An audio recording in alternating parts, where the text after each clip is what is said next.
stew, and her name is Minerva. Ouch. She's the flower of the devoured. Ouch.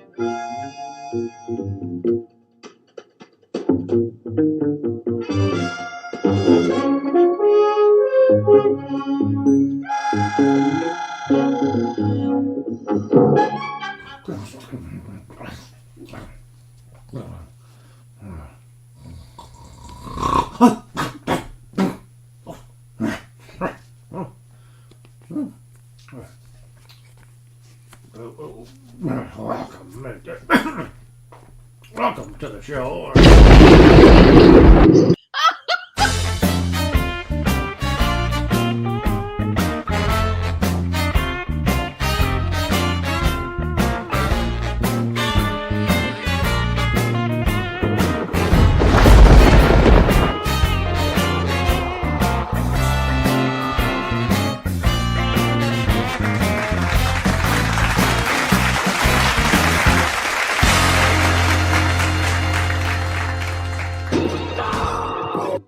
Don't start. We haven't left yet.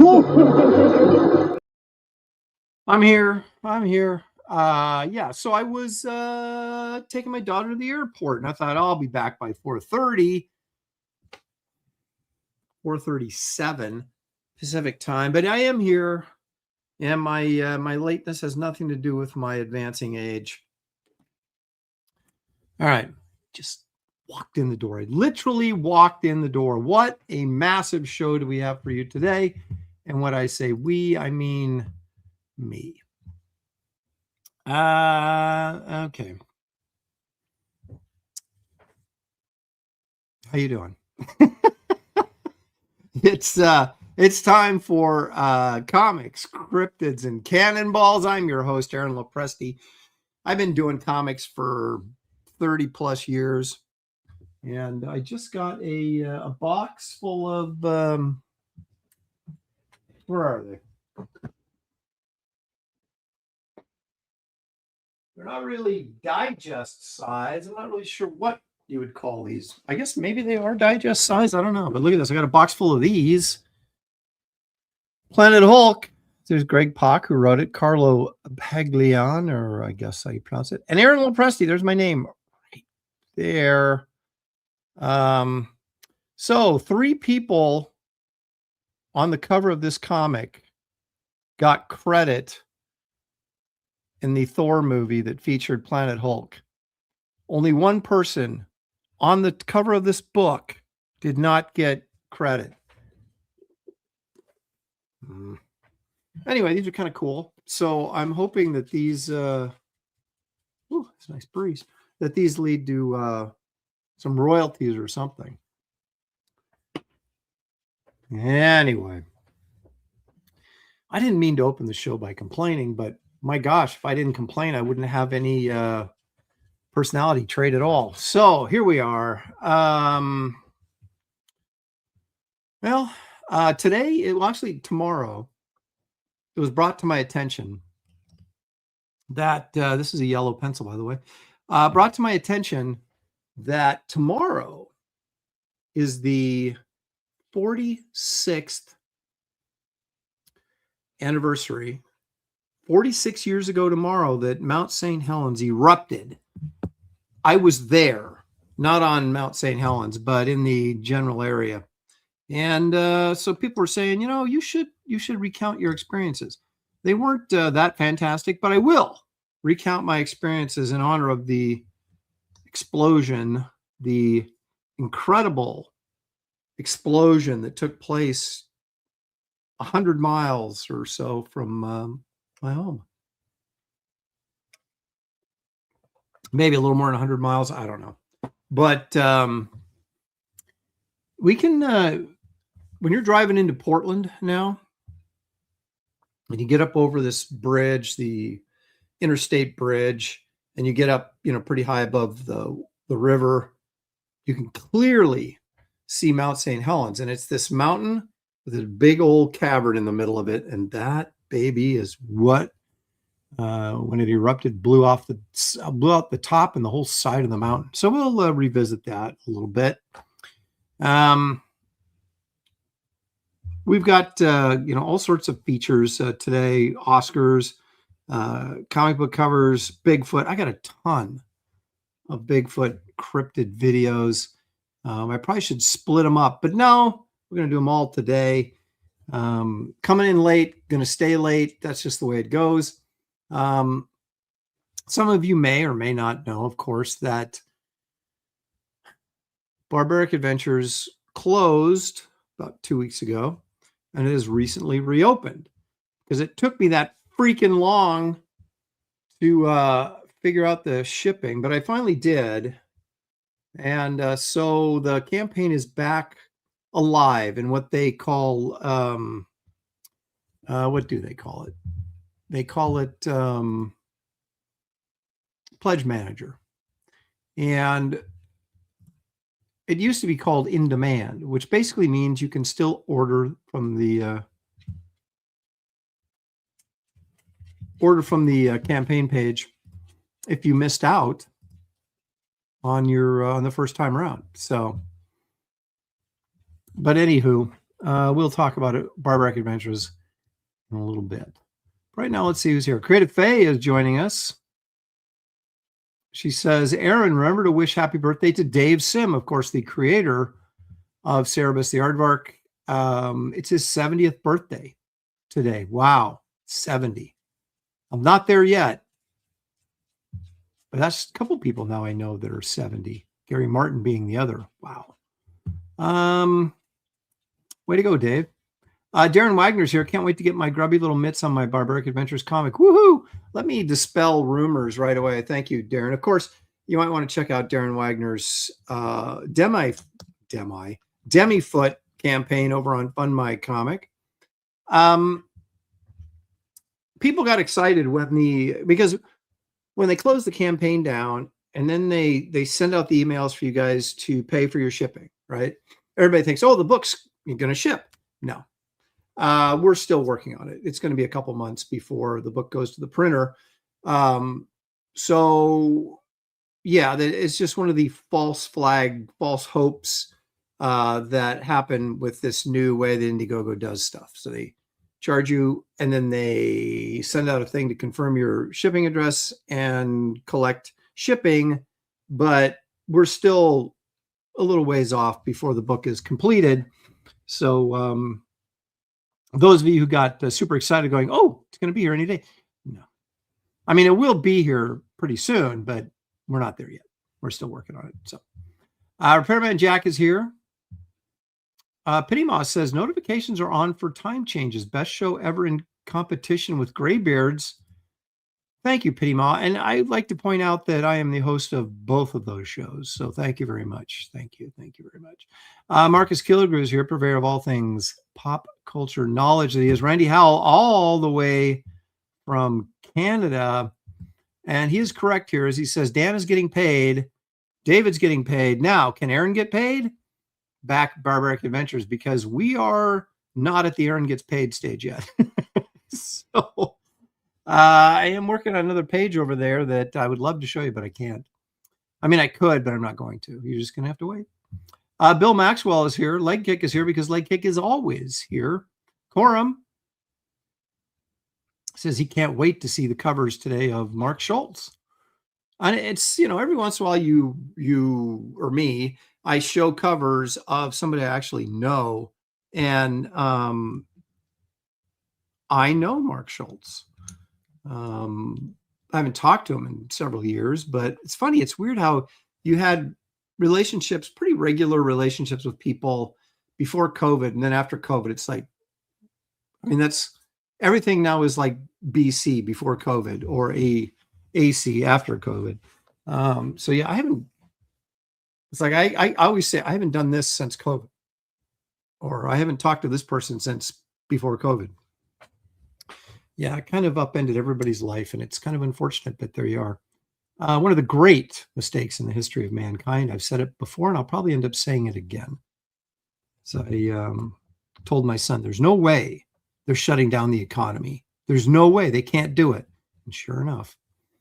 Pantheon is here. Matthew Muma.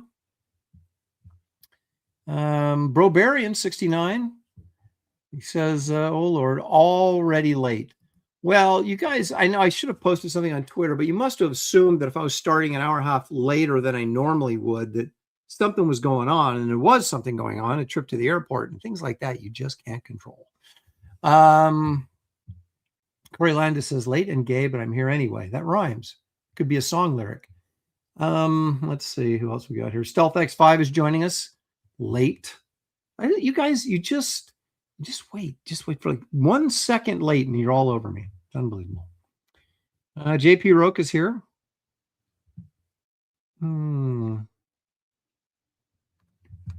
He's bringing up an idea. Says, hey, chat, we should figure out a chat name for ourselves. Alex Stein has Chat Rats.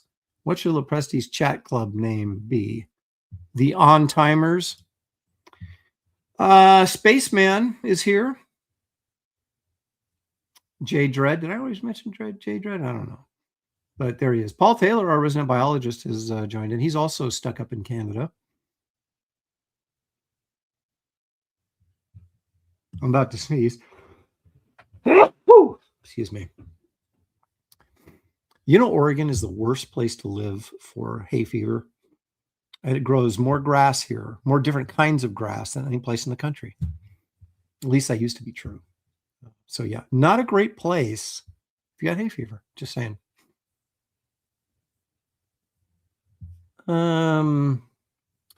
Jay Roscoe says, and I blew off my entire family to be here at 6:30 and the show starts 6 minutes late. Just kidding. I'm sitting here drawing while I wait. Well, you know, life's complicated. Well, you know, and I'll take this. Marcus Kilgore says, about time. The only thing on time about Lopez is his comics. That's relatively true. I like to say my comics are pretty close to being on time, because I don't think they ever are exactly on time, because once they get turned over to the printer, you never know. But at least I keep you up to date, and they don't take too long. So let's see here. Merilith is here. What else we got? There's Playmail. Just says, wow.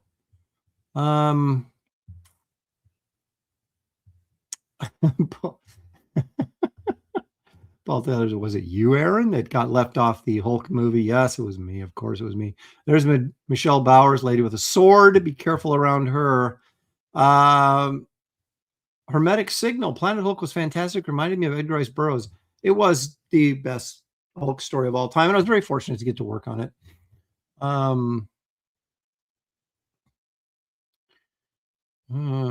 Best Age Comics. There's Blue Neptune. Says the Hulk is a wuss Democrat now. Did he? I don't know. Probably, but I had no idea. Best Age Comics is here. Lord Hinson Comic Skater joining us.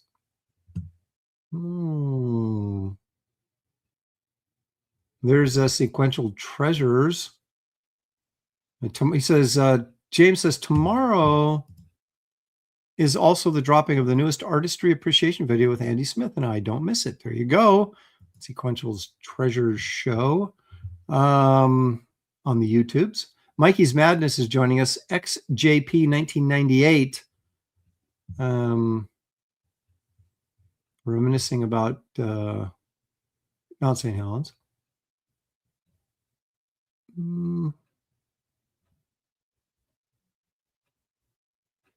He says the super volcanoes that is Yellowstone will make a big mess when it blows. Yeah, we try to hope that we don't get a lot of volcanic eruption. It can kind of upset your schedule. Peter Culp says, could you feel eruption vibrations, smell the poisonous spewings, tense event? Well, I'll tell you what happened in a minute. Iodine 74 is here. Where are we at here? A lot of people in here. Scott Sheffer, thanks for joining us, Scott. Gemini Dragon. He says, hey, Aaron, I missed the last 2 weeks, but I have my pink shirt on. It's salmon. It's not pink. Dumbest Name is joining us. Who else is in here? Ook Google 2 just supported your IgG. Thank you for that. Appreciate it. And there we go. Okay. That's just about everybody that's willing to make themselves known. All right. So yeah, so we're let me pull up a little video here. This is kind of cool. This guy with the last name of Rosenquist filmed all these shots of Mount Helens erupting. And this guy has taken them in by the use of AI. And this is like one of those good uses of AI. Put them all together to form a moving picture. Now, I think this guy got killed, the Rosenquist guy. He might have been too close to the action and got wiped out. But I'm not 100% sure on that. But I'm only going to talk about what I know. But let's take a look at this crazy thing blow up. Here we go. Okay, now look at the mountain start to like it's like the side of the mountain is turning to butter and just kind of like slowly melting down and sliding. So again, this is like a series of still frames that were then connected by the use of AI, I guess. That makes a pretty cool image. So you can see the whole side of the mountain just sort of caving in right there. And then it starts to blow out the top. Now this happened at 8:32 in the morning. Look at this.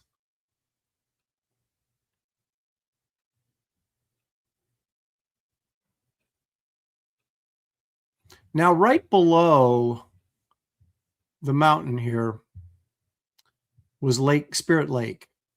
And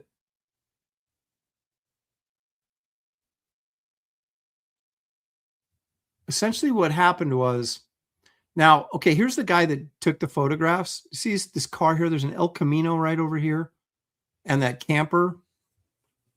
See, this final image captured by Rosenquist was taken approximately 2.5 minutes after the eruption began. It was taken as Rosenquist, and these people tried to get the heck out of there because they were just getting this wall of ash and smoke was coming right towards them.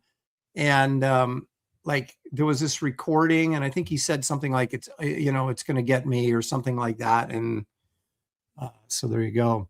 I don't know if he got out of there alive, but I assume that if the photographs made it up, maybe he did too. But can you imagine going, I think we're standing too close.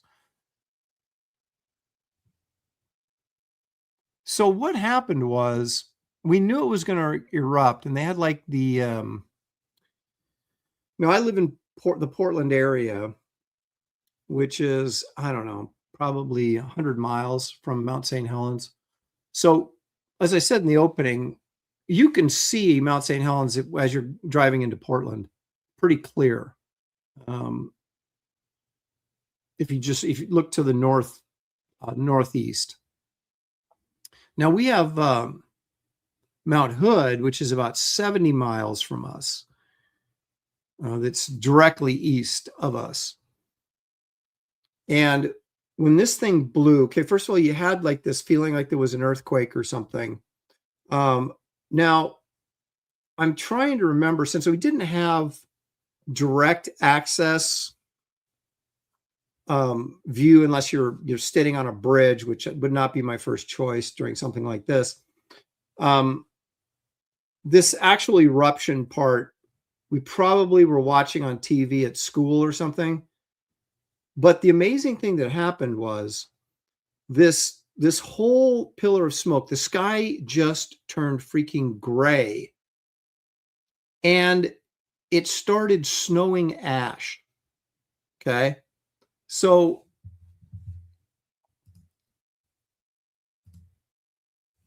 within an hour or two of the thing erupting, we had snow coming down and the whole sky was just gray.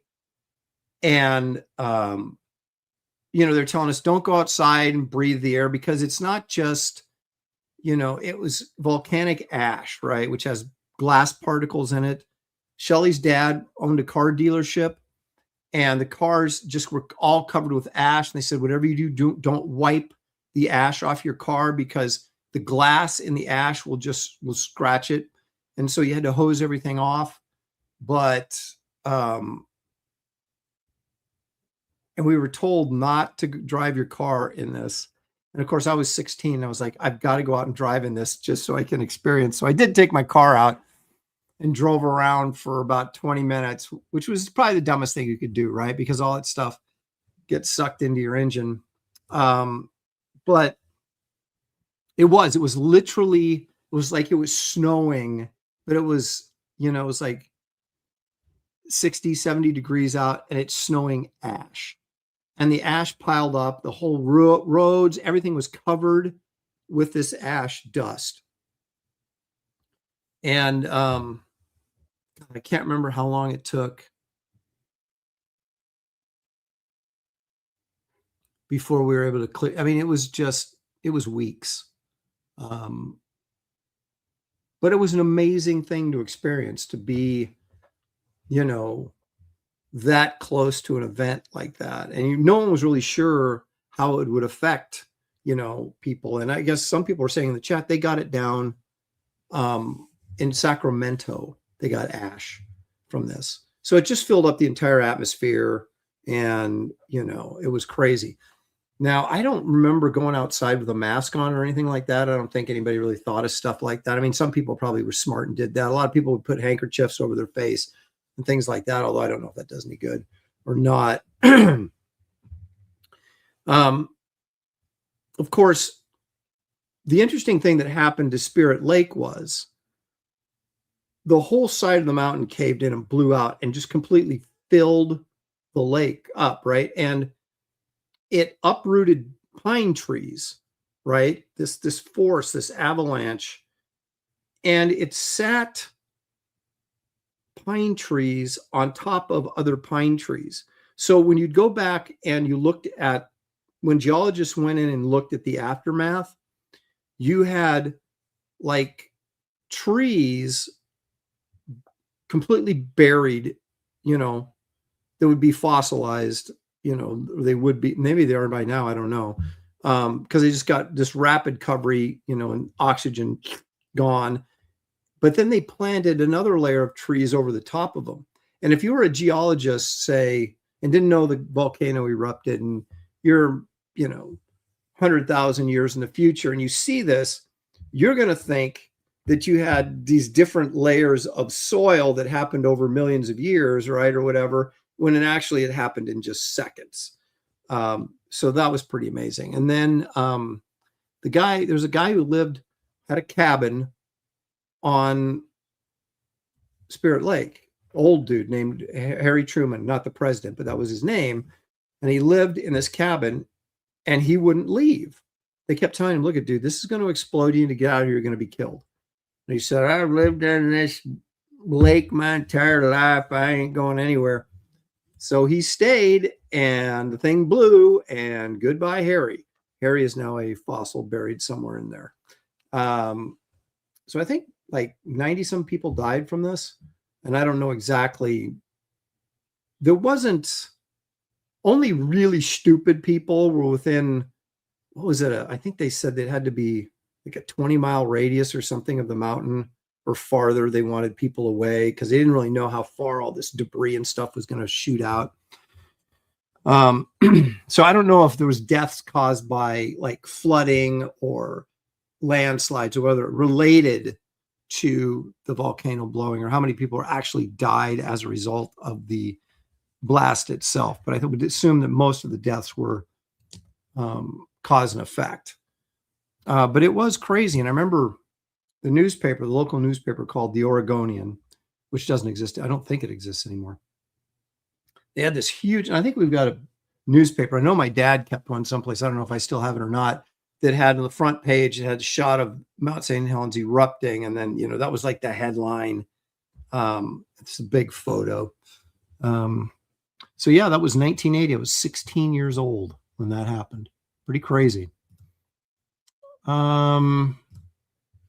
Paul Taylor, Canadian, $10. Thank you, sir.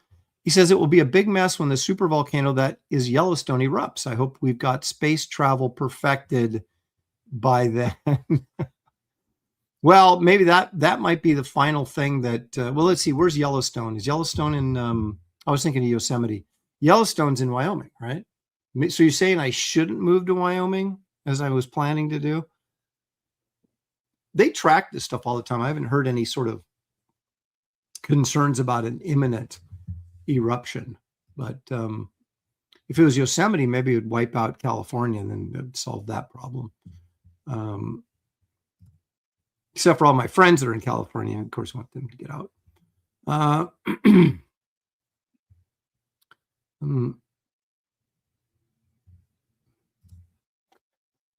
Most of the stories Aaron is telling I heard on a documentary in elementary school. Well, hey, I was there. I lived it. This is a living documentary right here. That's a good question. Randy Howell says he bet Bigfoot's. Well, if he probably phased out during the explosion and kind of phased back in. Gemini Dragon says Oklahoma is way better. I have driven through Oklahoma, and it's a little sparse. It's a little sparse.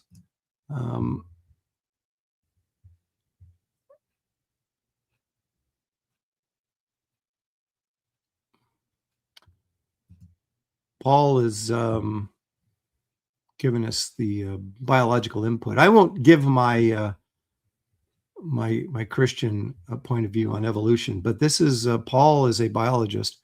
He says core samples have shown numerous volcanic eruptions that have taken place over millions of years that helped form the current atmosphere.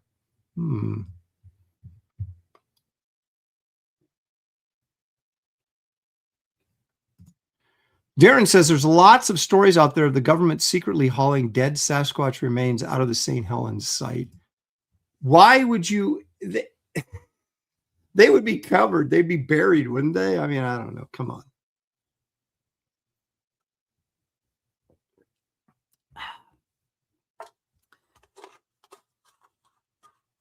See this can?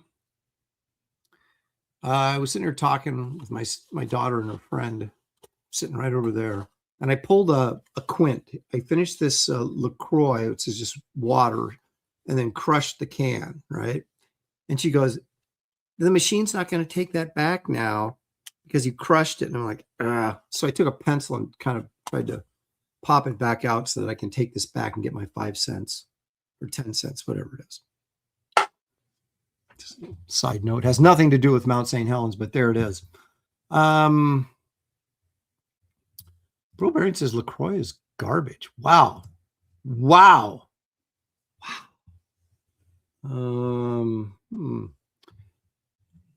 Blue Neptune says a perfect mummy making event. Indeed it was. All right. So anyway, that's all I really have to say about it. It was crazy. I mean, it was like you don't really expect to see. To me, you think of volcanic eruptions like, Paul was pointing out, like 1 million BC with Raquel Welch. You're figuring that's when volcanoes are erupting. You don't really expect to see one in your lifetime. And so I guess I should consider myself fortunate that I did and lived really close to it. So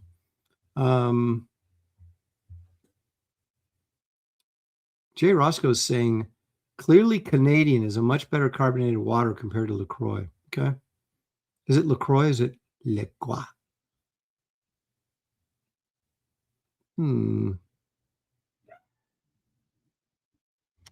Okay. Enough about bottled or canned water. Let's get this show on the road. I know that we're reminiscing about Mount St. Helens. It is kind of funny though when you'd see the mountain now. Like today, it's a very clear day, and we drove to the airport, so I had to go over that bridge, the I-5, and I was up high, and I could see it clear as day. And it's just like this mountain, snow-covered mountain that's been cut off about a third of the way down, flat top. So, Paul Taylor says, I refuse to pay for bottled water. Tap water has much higher safety standards. Well, they put more chemicals in it, I'm sure. All right. I haven't drank unfiltered water since, probably for 20 years. Now, when I lived in LA, I used to drink the tap water. Oh my gosh. Holy crap. There's nothing that tastes worse than LA water. Oh, God, it was horrible. If you put ice in it, it chilled it out enough that it didn't really taste as bad, but you could still smell it. Oh, it was so bad. And I would come back to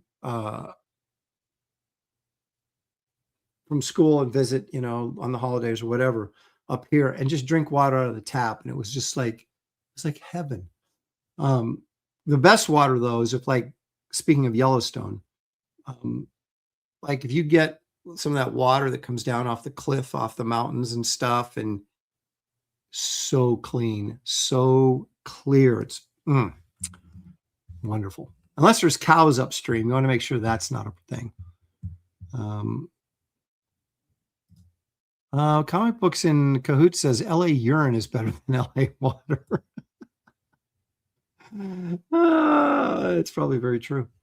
Okay, so let's get on the old schedule here and let's do this.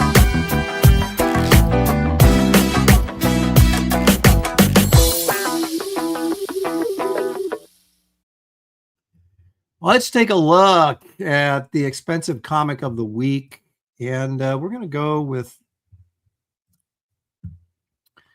We're going to go in from 1940. I like to call this Flash Comics #1.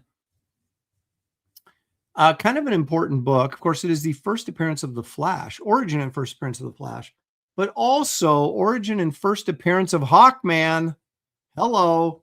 And Johnny Quick, which I could never really understand because Johnny Quick is essentially the Flash.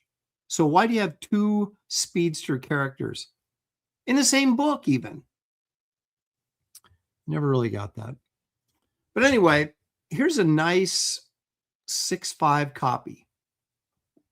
Now this is Fine Plus. And you're probably saying to yourself, well,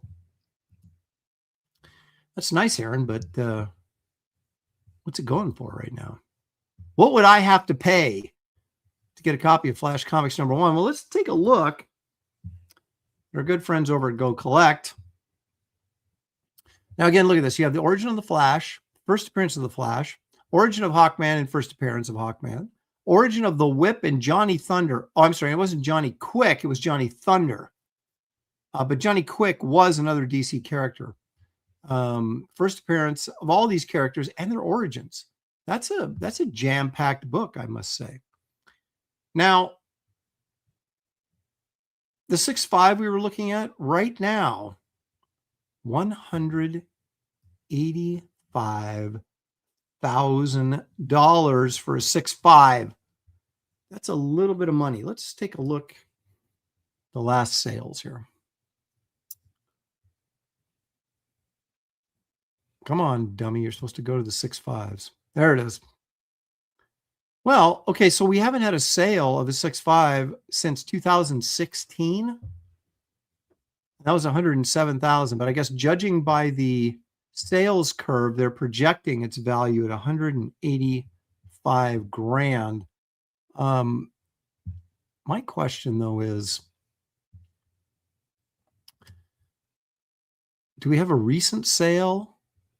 Let's see. A 7.0 for 200,000. Let's see if there's a recent sale on that.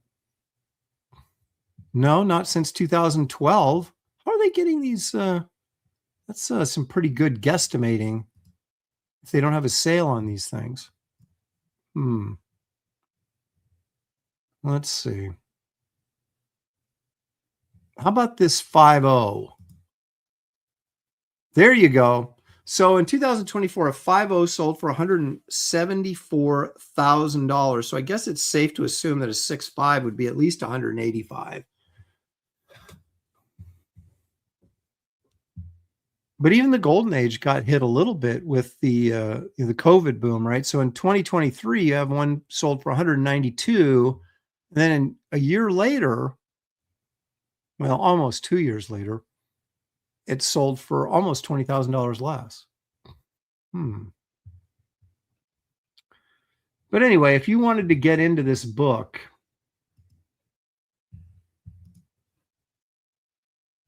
you could go all the way down to a 0.5, which is really pretty much the lowest grade you can get and still have it graded. 25 grand for a 0.5.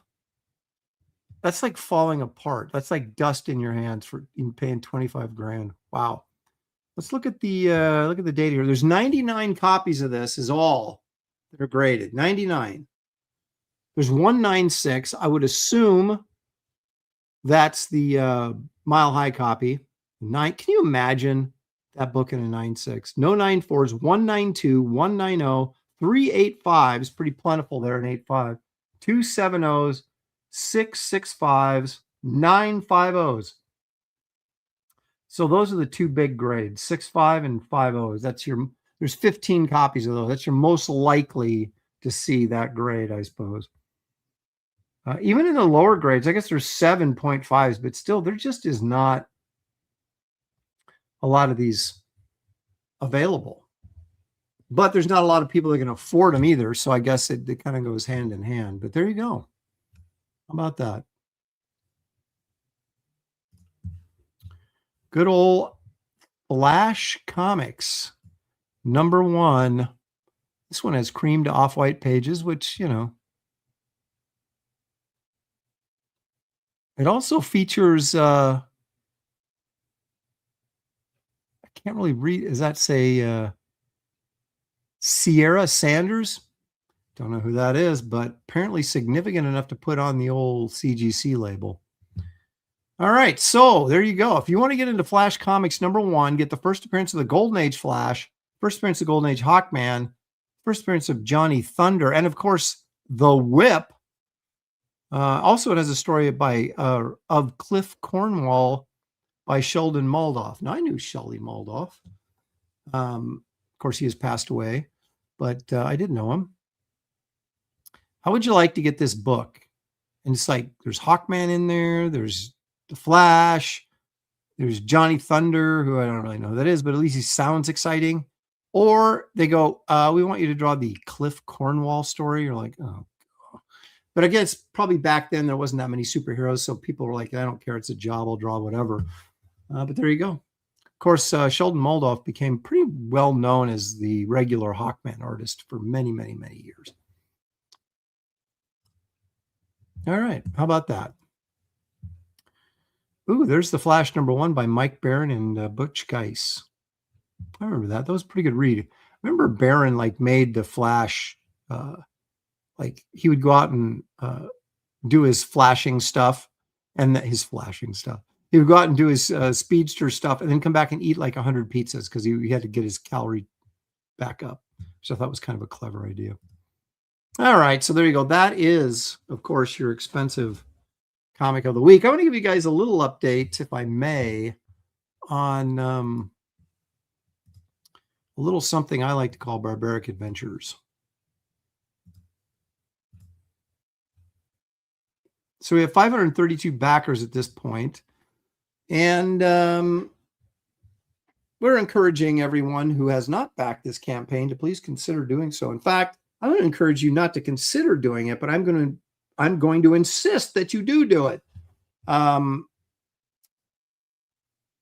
It's a sort of a throwback to 1970s Savage Tales type magazines, right? And you'll find a link in the description of this video that'll take you to the campaign. You'll also see it pinned to the top of the chat. You can also find the link on my profile page on X and also on my website, aaronlopresti.com. You got 4 cover choices right here. Me, David Williams, Dan Lawless, and of course, the great Joe Jusko contributed to this as well. Look at some of these pages here. Look at all this groovy stuff by our friend Dan Lawless and me. Here's the 5th cover that comes in the big Barbaric box. I'm not going to bore you with the whole campaign thing. You guys can scroll through it and see what you can find and see what you like. But it's going to be a really cool book. We're working on it right now. Hope to have it done in the next 2 months. and to the to the printer, because I want this thing shipped out before fall, because I got a sneaky suspicion that I may be launching Wraith of God 4 by then, but I got to get this thing completed first. So you may be saying, Aaron, okay, that's great, but what's that behind you? I'd really like to know. This is a piece in progress. This is going to be the exclusive, because there's some people that won't use Indiegogo. They'd rather use Kickstarter. And there's a crowd that maybe is over at Kickstarter that never makes their way to Indiegogo. It's true. I've heard rumors, and it is true. And so anyway, this is going to be the cover that is exclusive to Kickstarter. But before I can start that secondary Kickstarter campaign, I've got to finish this freaking painting, which you can see I'm working on right now, and it's getting there. It's getting there. This is one of those things that I was working on it, and it was about halfway through yesterday. It was an absolute disaster, and I was like, I'm throwing this away. I'm burning it. But then I said, no, every artist I've ever talked to, every painter, they all say the same thing. You get to this certain stage where it just looks like a disaster, and you're like, I don't know how I'm going to save this. I don't know. And then you just keep working through it, and then pretty soon you've got something. And as you can see, I'm getting something. Not done yet. Of course, haven't touched her face or her hair. Her hands need to be finished. Her feet need to be finished. I'm still doing soft touch up on the flesh tones and everything, but you can see it's coming together there.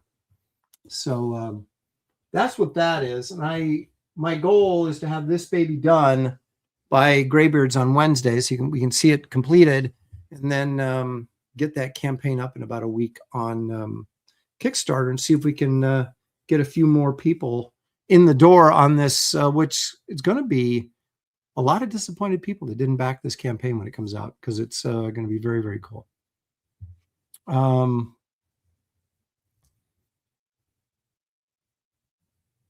Gollum Wolf says, Aaron, just curious, to use any mediums with your acrylics? I like matte mediums or glazed mediums. Not in the paints. I just use water, but I do use a matte finish. I spray it with a matte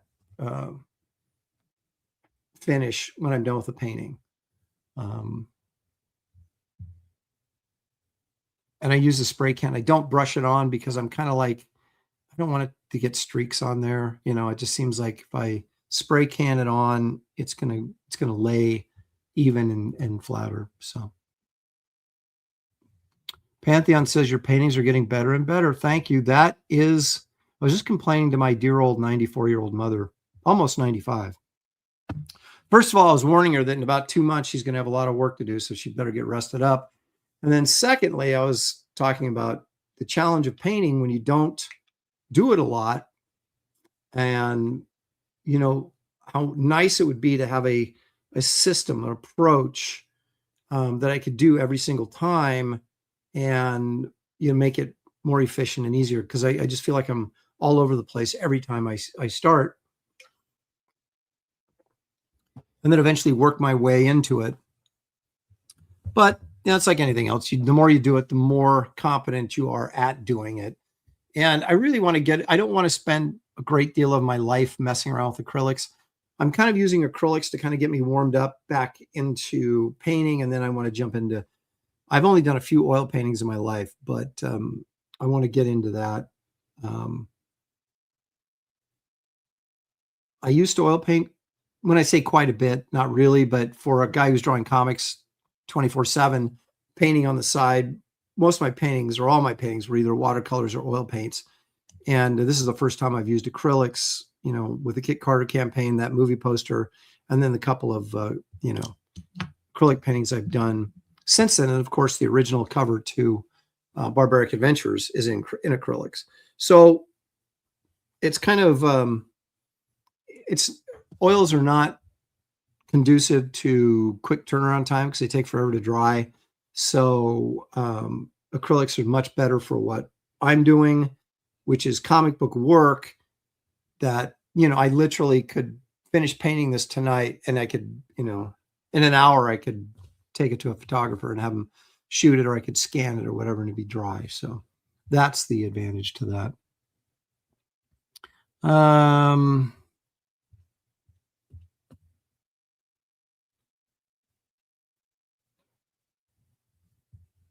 Dave Merck says he had ash from Mount St. Helens in Vancouver, BC. Yeah. Well, yeah.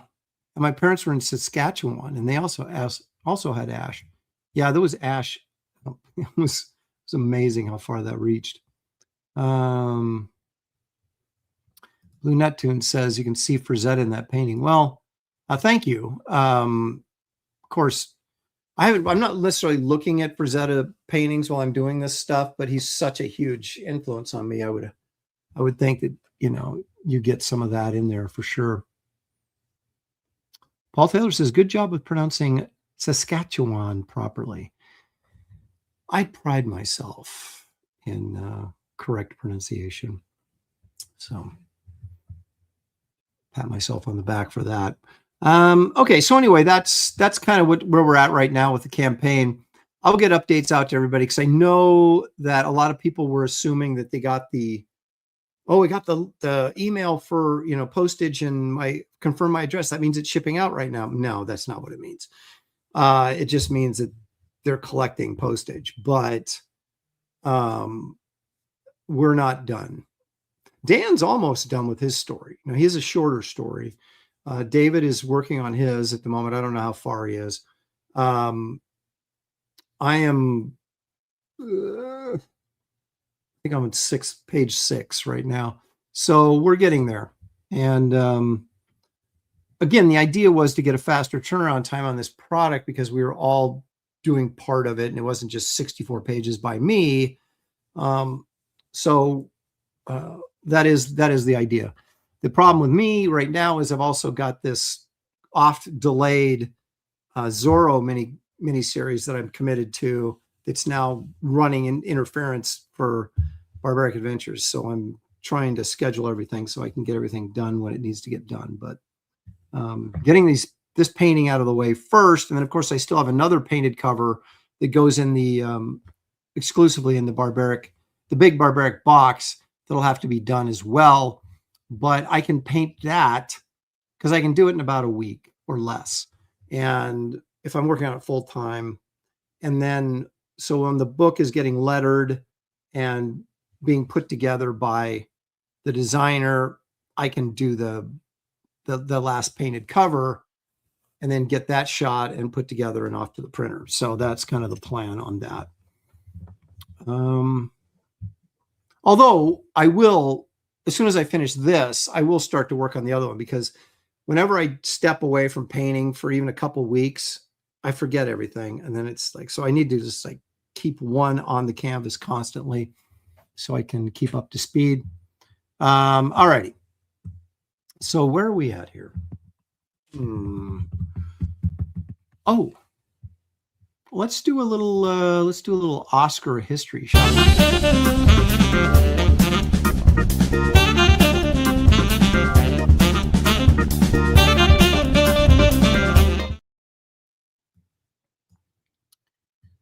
Where did I put all that crap?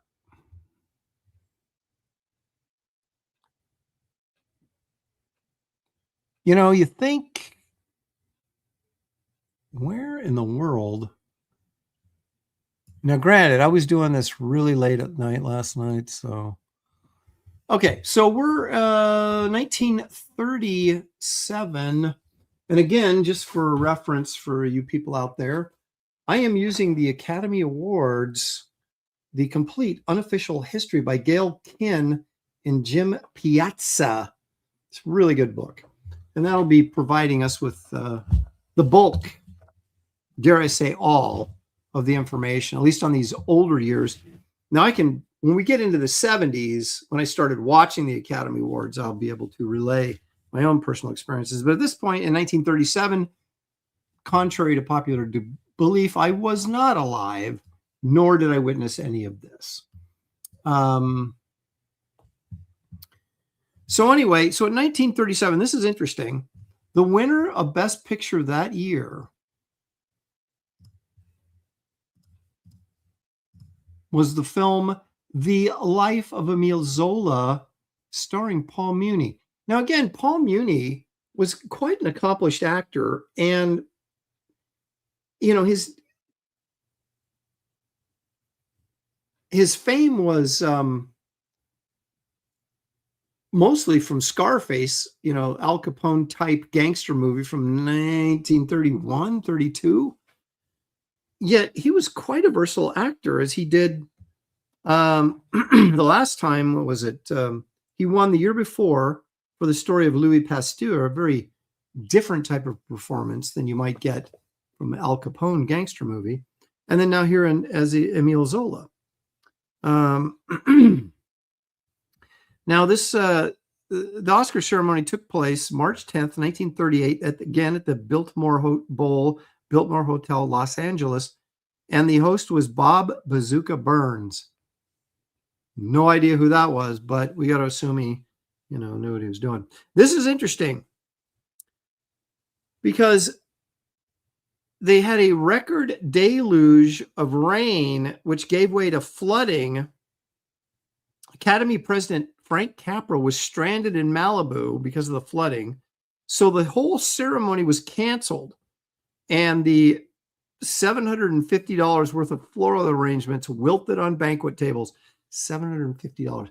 Now, of course, in 1937 money, that's probably $10,000 or more worth of flowers. But so they had to reschedule it for the next week,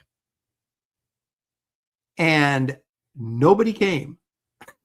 So, oh my gosh! Even the host, George Jessel, again pleaded illness and was replaced at the last minute. And it says in quotes by a hillbilly comic. I guess that's Bob Bazooka Burns.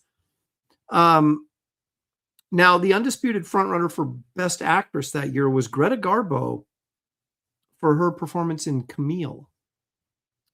But there was almost like a shoo-in. Oh, Greta Garbo was going to win. And so she decided that she wanted to be alone on tour, in a tour of Italy. So she wasn't there. She was in Italy.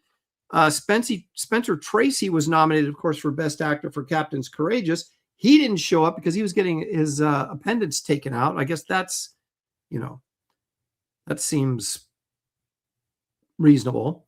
Louise Rayner, who won last year, was nominated, but she said she didn't feel she had a chance of winning because everybody said Greta Garbo is going to win. So she didn't show up. They said the most instantly recognizable face on the stage that night was Charlie McCarthy, the wooden puppet from Edgar Bergen. So again, in 37, the press knew who the winners were before before the actors and actresses knew, right? Because they had to, they had to have their stories out, especially on the East Coast, being 3 hours later. They had to have their stories written and out, so they'd hit the first thing in the morning newspaper. So they all knew who was going to win. Well, so Louis B. Mayer ordered one of his boys to get a sneak peek in the final ballots, and sure enough, Louise Rayner was going to win for the second consecutive year. So they rushed over to her house, grabbed her, and she didn't even get a chance to put any nice clothes on or get made up, and just drug her so she'd be there to get the award. Now, Paul Muni famously said to Louise Rayner, he goes, "Don't worry, you're not going to win. No one ever wins 2 years in a row." Well, he was wrong, as Louise Rayner became the first actor or actress to win 2 years in a row. And this was because the Academy was now allowing us normal people, at least if you're an Academy member, but you weren't an actor or, directly within the production of film, to vote. And so you weren't getting all the manipulation that they were getting before that, although it hardly stayed an honest thing for sure. So anyway, so we know that Louise Rayner now won Best Actress, but who won Best Actor? Let's take a look at the nominees. We had Charles Boyer for Conquest, Frederick March, who'd already won for Dr. Jekyll and Mr. Hyde for A Star is Born. How many times have they remade that thing? Robert Montgomery in Night Must Fall, Paul Muni for The Life of Emile Zola, and he had won the year before for Louis Pasteur, Spencer Tracy for Captain Courageous. Yes, indeed, it was Spencer Tracy, and I have a picture of him someplace, and why can't I freaking find it? I found Emile Zola, but I can't find Spencer Tracy. It's a sad day in Hollywood when you can't find a picture of Spencer Tracy. Not gone. I thought I put it right there. Yeah. You know, this is what you get when you watch this show. Let's see. We need a picture of Spencer Tracy. We got to give him a little bit of love. Of course, considered one of the great actors in Hollywood history. So you can't really,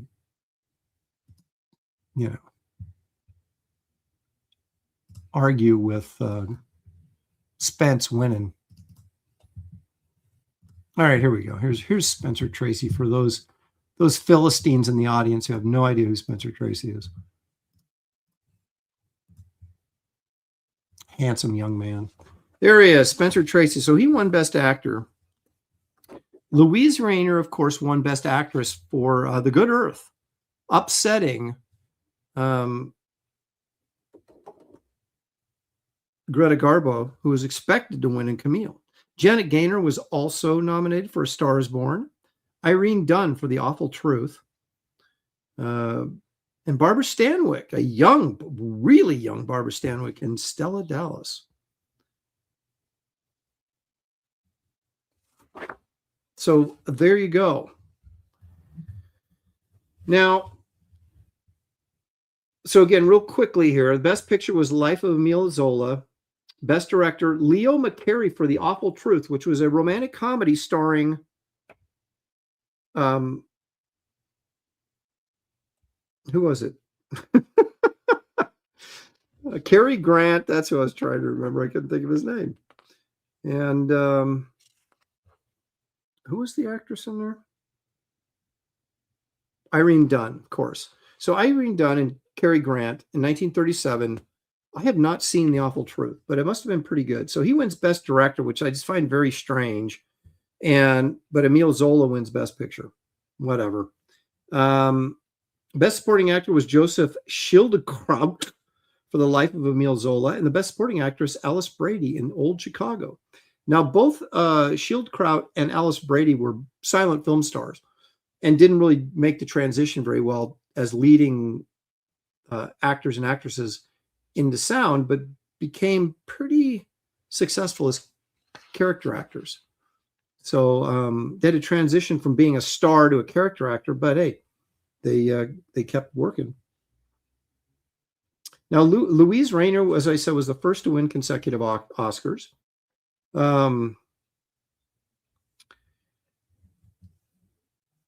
Stuff that didn't get nominated. Camille did not get nominated for Best Picture. George Cukor for Camille did not get nominated for Best Director. Katharine Hepburn for Stage Door. Ginger Rogers for Stage Door. Carol Lombard for Nothing Sacred. None of those, of course, got nominated. And Cary Grant, of course, as he often was, overlooked for The Awful Truth. Now, here is some of the Hollywood Babylon. This is the good stuff here. And this is the reason I still have Spencer Tracy's picture up there. Spencer Tracy's Oscar was incorrectly engraved Dick Tracy. That's classic. Now, Tracy's violent alcoholic rages caused him to be arrested twice. His studios were careful to keep his off-screen behavior out of the press even after he destroyed a $100,000 set on the Fox lot. His extramarital affairs with Loretta Young and Joan Crawford, I didn't know that, were also hushed up, but his relationship with Katharine Hepburn was too seismic to be ignored and emerged as one of Hollywood's great romantic legends. Of course, he was married to none of those women. And the thing with Spencer Tracy was he supposedly was this good Catholic, but if you're cheating on your wife, I don't know how good of a Catholic you can be. But so he didn't believe in divorce, so he just apparently believed in cheating. This is interesting. A mystery man accepted the Best Supporting Actress Oscar on behalf of the bedridden Alice Brady and ran off with it. The thief was never discovered, and her statuette, then of course, was replaced. How could you show up? No one know who you are. Steal an Oscar. I guess it was 1937. There wasn't any TV. Wasn't any, that's pretty interesting.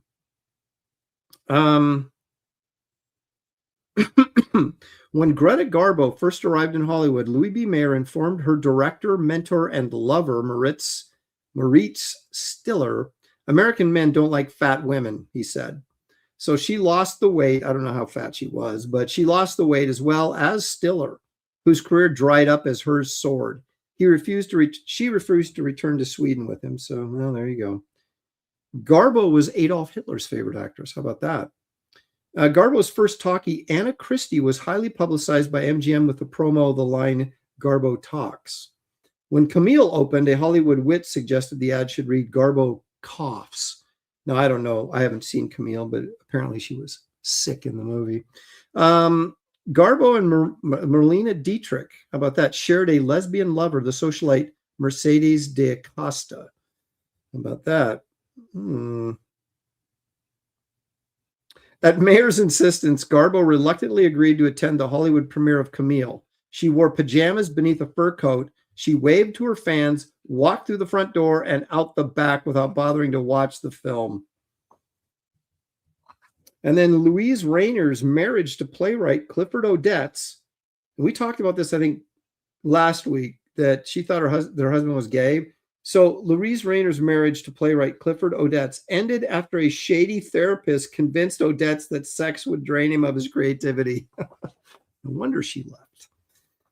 All righty, guys, that is the Oscars for 1937. Of course, next week we'll take a look. Good old 1938. So I love Hollywood stories. It's cracked me up.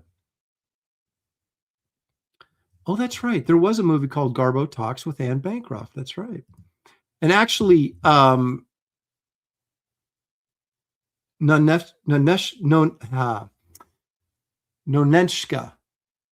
it, how do you sound that? Anyway, that was she was in that with Melvin Douglas. And I never used to be a Melvin Douglas fan until I started watching some of the romantic comedies he was in. Guy's freaking hilarious. Great delivery. That is a really good movie, by the way. Nonenshka. Anyway, she's this like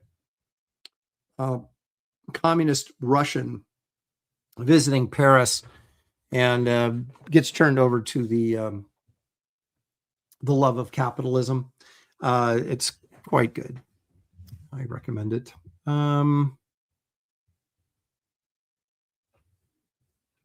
Paul Taylor says, people used to go to Leonard Nimoy's house and he'd let them in. So definitely a more relaxed atmosphere. That changed once Charlie Manson and company went on their rampage. I'll bet it did. Oh, gosh. Yeah, Spencer, I had no idea until I read this of him, being like this raging alcoholic. I mean, I knew he had an affair with Kate Hepburn. Everybody knows that. But I did not know the Loretta Young sounds vaguely familiar, but Joan Crawford, man, that's one broad I'd have stayed away from. But anyway, I didn't know he was quite the philanderer that he apparently was. So how about that? Good old Spencer Tracy. All right, let's take a look. I'd love to say a good friend of mine, but I'll just say a friend. I mean, he knows who I am. We've talked many times. We swapped sketchbooks. I would have considered him, a friend, be friendly before COVID. After COVID, I haven't talked to him or probably anybody else. So, it's kind of hard to say, hey, my good friend, Mark Schultz, but I do know him. And I guess that's my claim to fame. Anyway, let's take a look at some of his covers.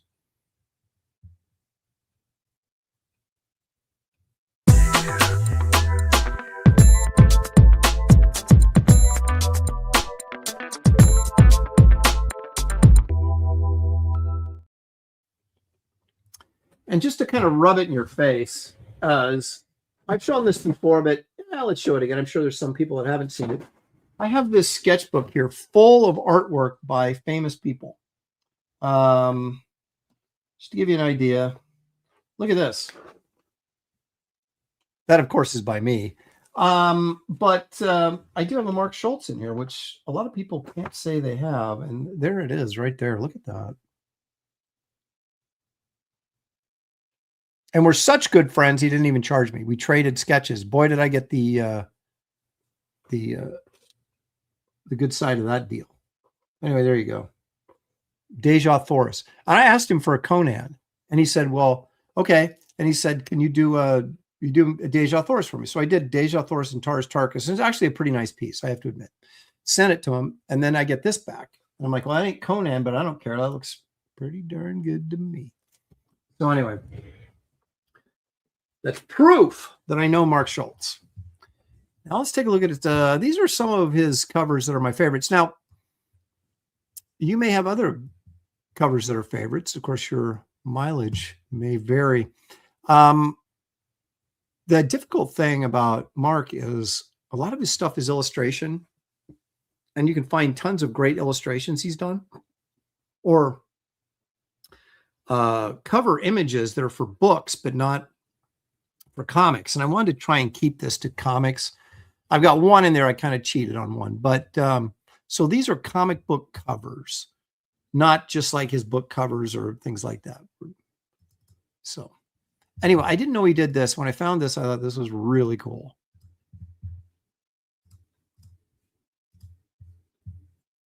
This, of course, is the Goon. Now, the thing about Eric Powell is a freaking awesome artist. And he paints really well, too. So he's one of those guys that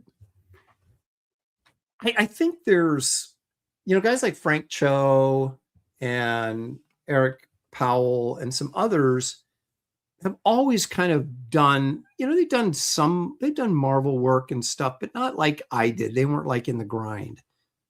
They were always kind of doing their own thing. And I think that doing their own thing afforded them the opportunities or more opportunities to kind of do like painting and do watercolors and do oil paints and do all this kind of stuff, and incorporate it into what they were already doing, which I was always jealous of those guys. Very talented, but also guys that were just always constantly from day one doing their own thing. And you got to respect that. But anyway, so this, I digress. This is the Dark Horse series, and this is a alternate cover for issue number 3 of the Goon, Them That Don't Stay Dead, and this is by Mark Schultz. And I think that is a really groovy cover where he's sort of, you can really tell the Mark Schultz girl right here. But these dudes, it kind of feels like, he was sticking with Eric Powell's character sheets, and sort of, but kind of doing them in his own way. And I just think it's a really cool piece. Ooh, Cadillacs and Dinosaurs is on Tubi. Ooh, I love Tubi.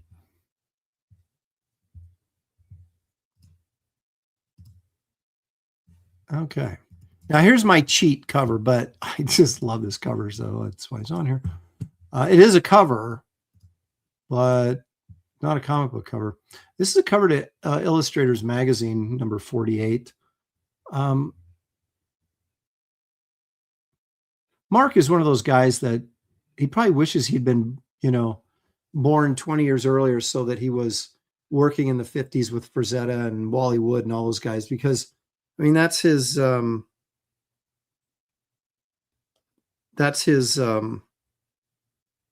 forte.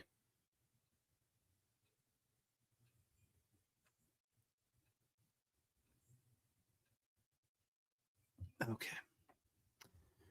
My daughter texted me to let her know that she's on the plane. So, but you know, look at the scuba diver's outfit here. Let's zoom in a little. It's going to break up. Very sort of Captain Nemo sort of looking thing, and this Nautilus looking thing, and then this chick who doesn't have a helmet on. Look at how organic that like her respirator is. Oh, it's just freaking cool. And his inking is so brilliant. Oh, love his stuff.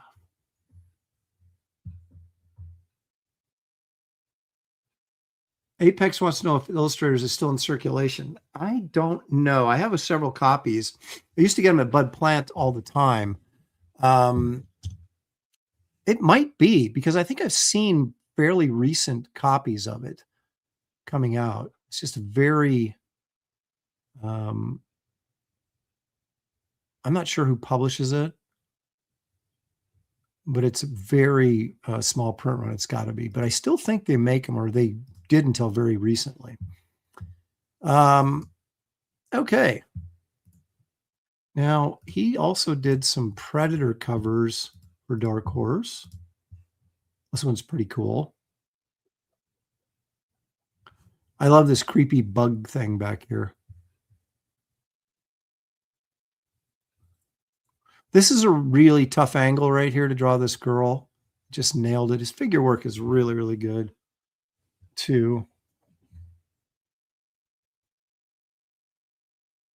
But you can tell, but you look at him and you can see why he's not a superhero artist. He's not someone that you would hire to draw superheroes, but as something that's more illustrative, like monsters or creatures,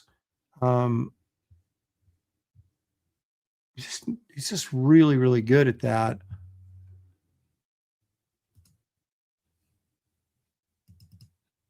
Like you can see him drawing a 1940s Superman kind of thing.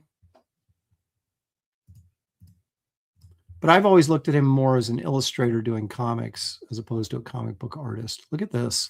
It's another one of this Predator, number 1, Hell or Hot Water. I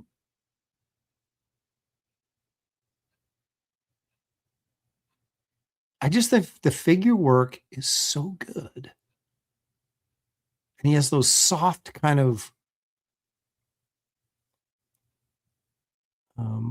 he combines like traditional feathering with that kind of softer Frazetta feathering. Like, so he's got like this kind of feathering right here on the bicep. I think you can see that. But then these kind of more soft gray feather lines.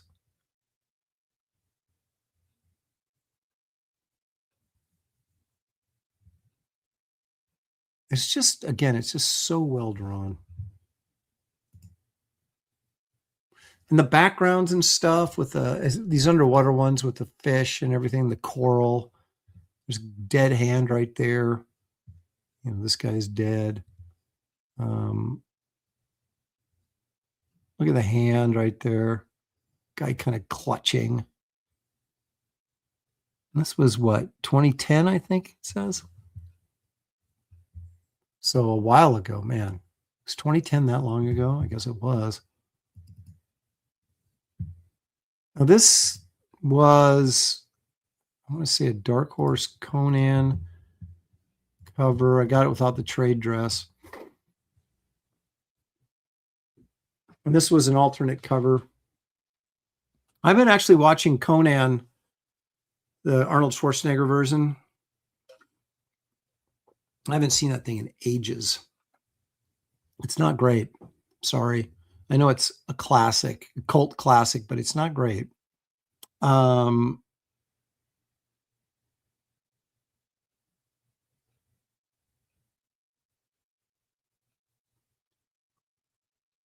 I love how he always works in some sort of dinosaur serpent creature in there. This girl kind of looks like Wonder Woman back here.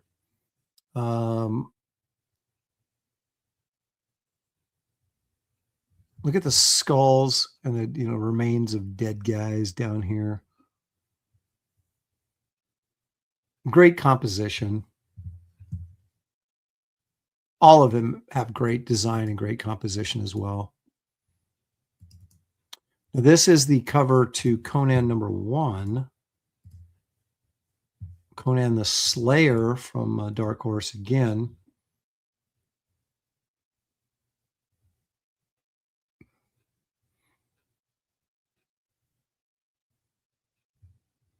Definitely a guy lost in time.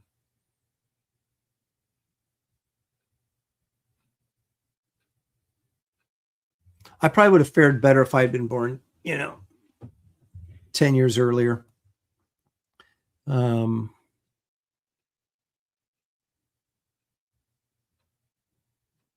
just the delicate edges on the hair, and again, another great composition. Really nice figure work. And again, his inking, like these lines across this guy's back and things, just so good. His inking may be his best attribute. Now this one's cool. This is just a wraparound cover for Cadillacs and Dinosaurs. Now he got double mileage out of Xenozoic Tales because it was Xenozoic Tales, but then when it got picked up as a cartoon show, then they re-released it as Cadillacs and Dinosaurs, which was the name of the cartoon show, but it was still Xenozoic Tales, but under this different banner. Look at that car. Look at that old car. It's like him and Dave Stevens were sort of compadres, they very similar influences and approach. This was back in 93. Wow. That was a long time ago. Look at all those animals.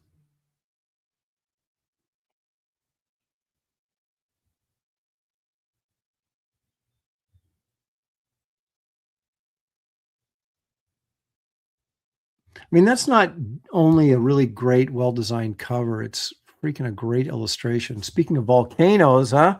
How about that? Mount St. Helens back there.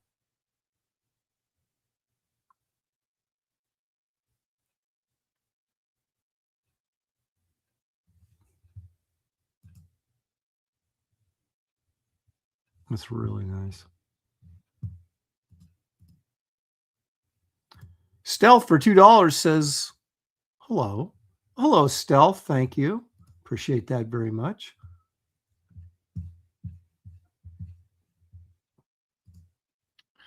Paul Taylor says, on Monster Island. This took place in the future after like some sort of Holocaust or something. I got to be honest with you, I've never read. I think I read like 1 or 2 issues of Xenozoic Tales. I just looked at the art. I should go back and read those. Now this is an older cover, and the one thing you can say about Mark is he and I were similar in one regard. He started off pretty good, but he got way better as he went along. I started off horrible and got way better as I went along. So this is like early Schultz, 1988. So it's still pretty freaking good, but he noticeably, I think, got better and better with age. And I always admire people that don't just kind of rest on their laurels, but keep pushing it because they want to get better. And he certainly was one. This is, I think, unless I'm mistaken, Kitchen Sink originally released this series. Maybe that was secondary. I don't know. I don't remember. Was Kitchen Sink the first one to do Xenozoic Tales? I think they were. $2. Look at that. $2.50 in Canada. Oh boy, what would we give for a $2 comic now?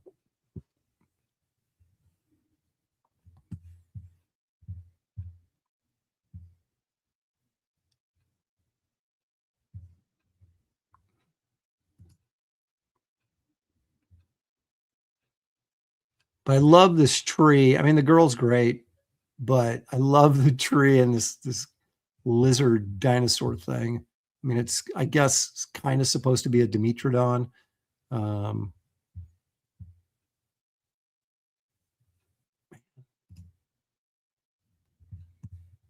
Strong Wally Wood influence as well. If you're one of those guys who likes to trace roots, which I do, but a lot of artists get offended when you know, oh, you remind me of so and so. They don't want to be reminded of so and so. They want you to think of them, first. And me, I don't care. I am what I am. This is a really nice cover. Oh, these T-Rex is just trashing their car. So you got everybody looking this way, right? You got Hannah. I can't remember the dude's name. Looking this way. Dinosaurs looking this way. This guy starts to look back this way. And then you got these little dinosaurs down here zipping off this way. So you have this sort of like circular design going on here that is very well thought out. And but the thing is, a lot of times you do this kind of stuff by feel. You don't necessarily, I mean, people will take the time to design it and make sure that everything's right. But a lot of times people do that by feel. Like I do that a lot by feel. If I got everything going this way, I don't want this dinosaur looking that way too, because then it just pulls you right off the page. So you have the dinosaur hooked back this way, and then you kind of keeps your eye in a circle going around that whole composition, which is really nice. So this is the cover for a collected edition, obviously. Marcus Killigrew says Mark Schultz will be at Heroes Con in June. Now, last I knew, he was a Pennsylvania guy. I assume he's still there. So that's a little closer than I am. I love Heroes Con though. Man, if they just had like beaming pads that I could just beam there, that would be cool.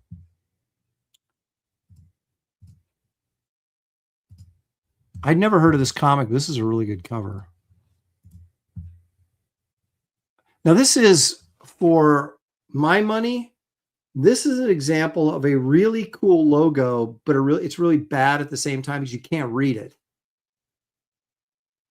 But someone put a lot of work into that. And I think sometimes simpler logos are better. This is Bad Planet. But look at these creatures. You got a chick driving a car, which he obviously loves drawing old cars. I do not. Look at those weird creatures. Man, he comes up with some weird, freaking gross creatures. Like these spider octopus things. I love that alien dude with the axe.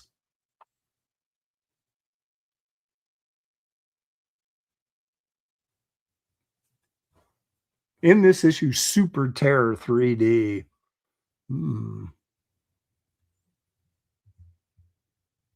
Super well designed again. Great cover.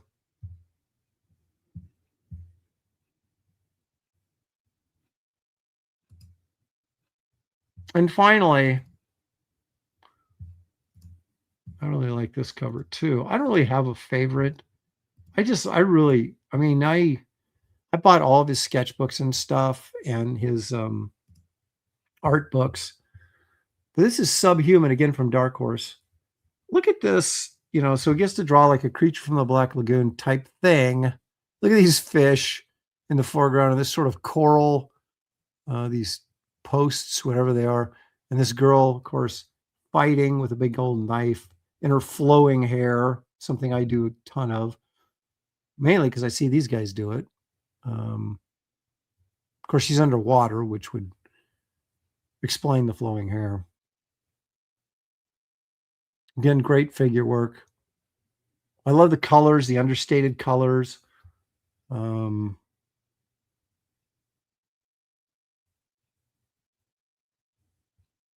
mean, a lot of people this may not appeal to, although I don't really understand it but it is retro, because it's so retro, it may not appeal, but the drawing is still just fantastic. Now, because you guys are here, I shouldn't show you this, but I'm going to anyway. It's just kind of a little Barbaric Adventures treat now that Mark Schultz has got me all revved up. So this is a page I'm working on right now. I'll just show you. Look at that figure. Yeah.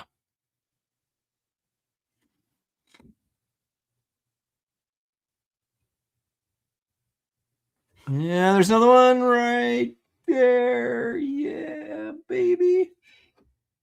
All right, that's enough. So anyway, that's the page I'm working on right now in Barbaric Adventures. So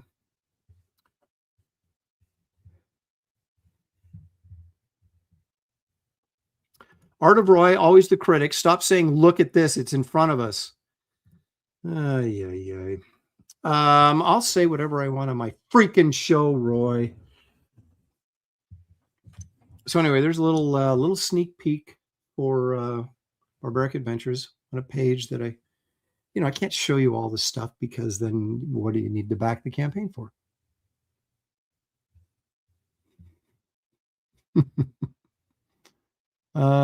Okay.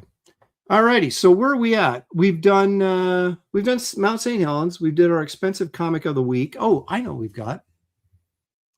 Let's take a look at this. Let me bring that up.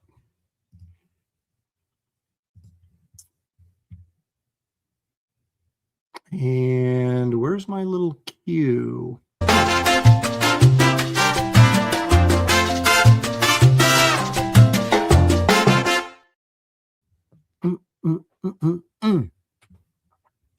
All right.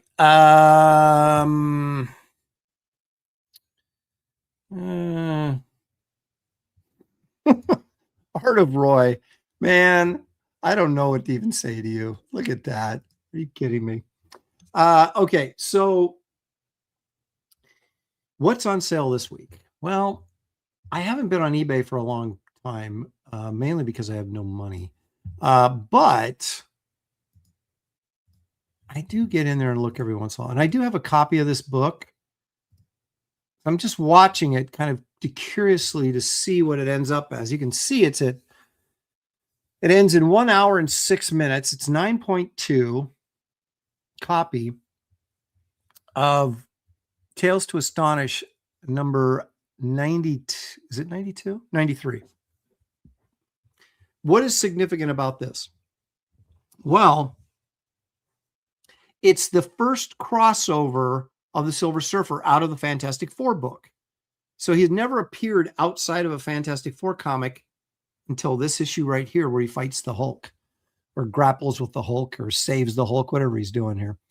Now, I do have an unslabbed copy of this. It's probably 9.0, somewhere between a 9.0 and a 9.2, but we'll go 9.0.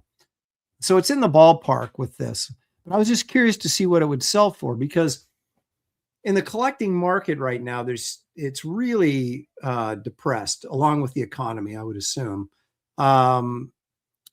So I'm always keeping an eye on stuff just to kind of see what it's selling for, what it was selling for, where it's at right now. Is it going to bounce back up? Is it still going to sink?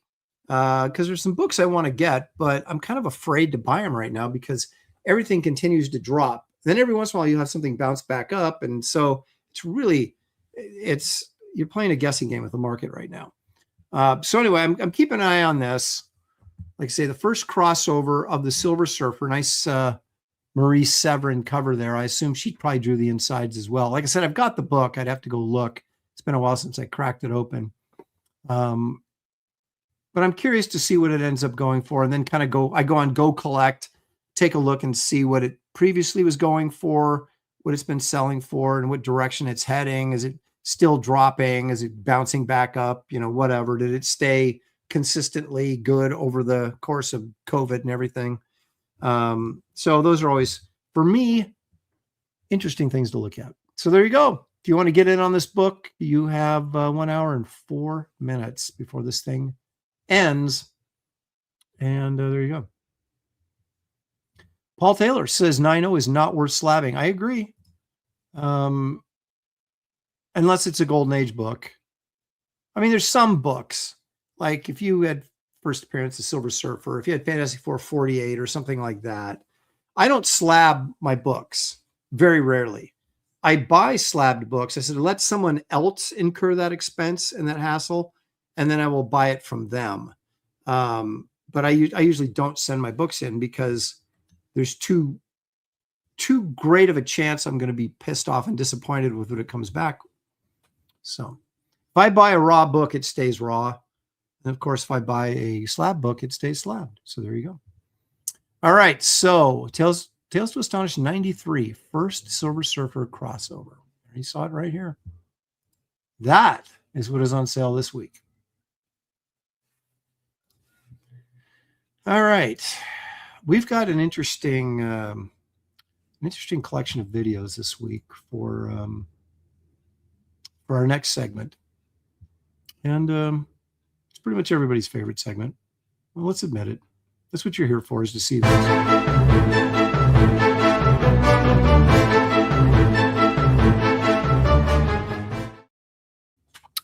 Yes, once again, this week we will endeavor to not find Bigfoot. But let me show you a little something here that I saw posted and really caught my interest. As far as I know, this is not on Mount St. Helens. Okay, now check this out.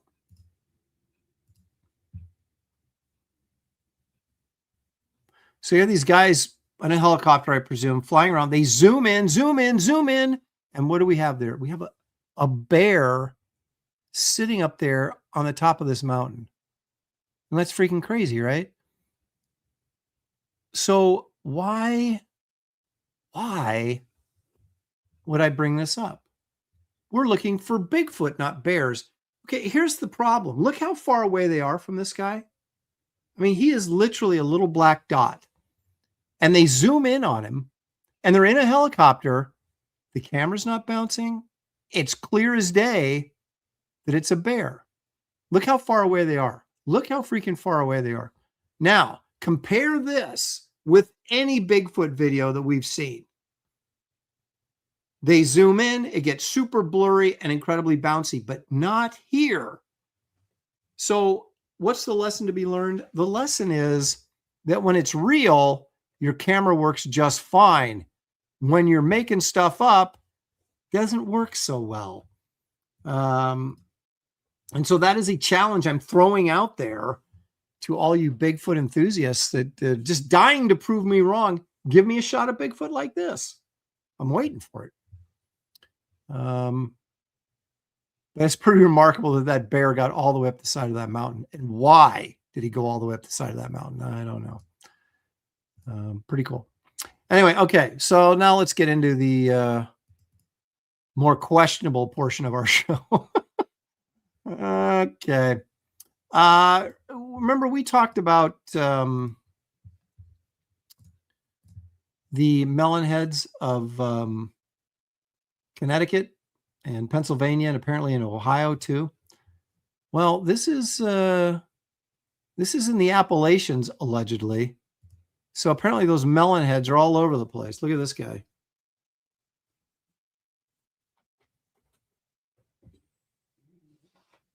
Now, if I was out in the woods at night filming what apparently is a melon head, as soon as he stuck his head around the tree, I don't think that I would then put my camera on the ground. Oh, and take a look at that plant. So we have to question the cameraman here. And we also have to question, where did this guy get the rubber mask at? Or is this just plain old AI? I mean, I don't assume everything is AI, but look at his shoulder is gray, but his head is white. Wouldn't that be kind of a giveaway that this is a rubber mask or something, and that's a guy in a...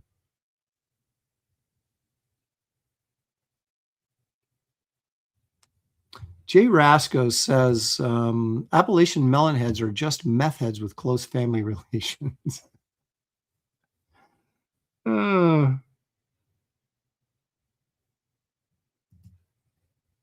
Creative Face says, It looks like Aaron. That would be me. Creative Fade takes one in the gut. There you go. Art of Roy calling out. He says the tree should have cast a black shadow on his head. You're right. I've noticed that. Cue the Deliverance banjo. Yeah, where's Burt Reynolds and his bow and arrow? Yeah, that's true. If you have that light flashing on him, should have been a shadow, I would think. Fakery and tomfoolery. That's what I'm calling it. But beware the melonheads, because apparently they're in the Appalachians now. Now, how about this? How about if you're out in the jungle someplace at night, because that's what most of us do, right? Wander through the jungle like the Amazon and stuff at night, because why not? What could go wrong? Well, if you do that, you might come across something that looks a little bit like this. So are these jungle people, some sort of weird zombie ape men or something? Now, this is just a couple of still photos. Now, they were apparently eating some fruit here, so that's nice detail, right? It's kind of like, why are they just hanging around in the in this clearing? But looks like they were eating fruit. So we've got a story now developed, a scenario. Now, I don't know why they combined the pictures like this, but so you've got the original picture here, and then the next photo is them running off. And apparently no photos in between. But I don't know what this weird hexagon or whatever that is shape in the middle is, what, why they combined the pictures this way. Now, we know these are not cannibals because they would have obviously turned and eaten the cameraman, which apparently didn't happen. He scared them away. But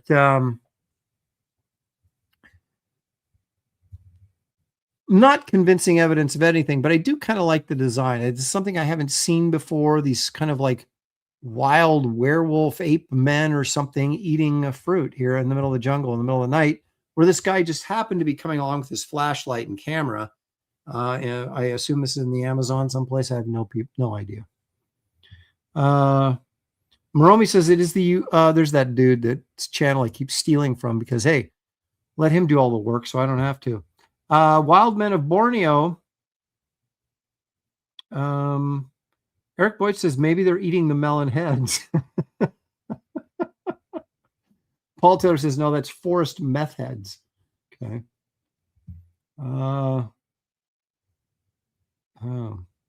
Art of Roy, of course, takes us to the grossest possible explanation. It's just a couple of hippie broads lost in the jungle since Woodstock or Coachella.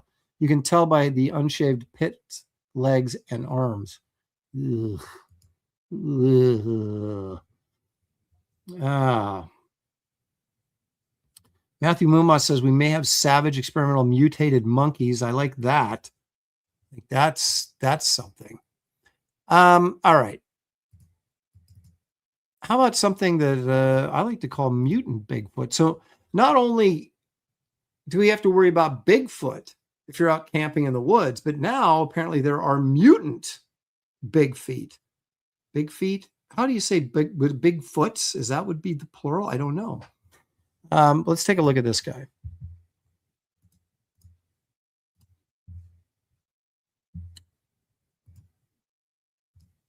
Now, allegedly, this was shot prior to AI.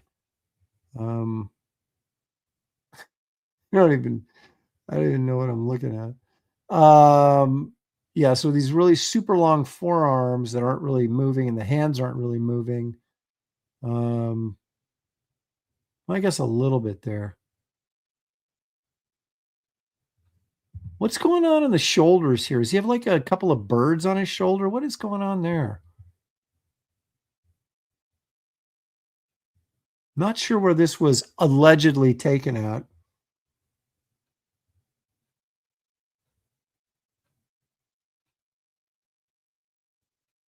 I mean, I guess this could be a guy in a costume, right? These big, long, fake forearms hanging down that don't really move. Like, don't you think if this thing was walking down a hill in the woods and had big old long forms like that, it would kind of reach out and grab a tree to kind of balance itself a little bit, especially if you're going downhill. So if this is someone in a costume rather than just a completely fabricated, sort of optical effect, or if it was prior to AI, I don't know, a lot of ways you could do it, I suppose, but those forearms ain't doing nothing and the hands aren't doing nothing either. So it could be a guy in a costume with these super long arms.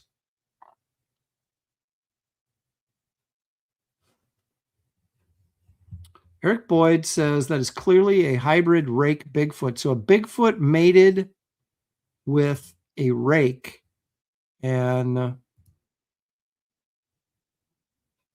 maybe Moromi's saying yes, but it could be AI modified. That is true.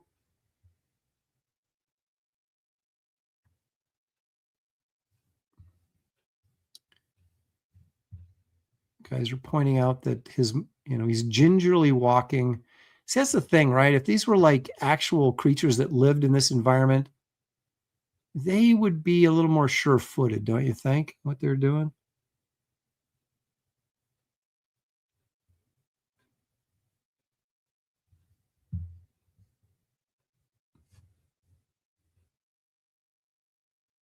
But it is odd that I've never seen this clip before. I just can't even tell what's going on here with the head and the shoulders.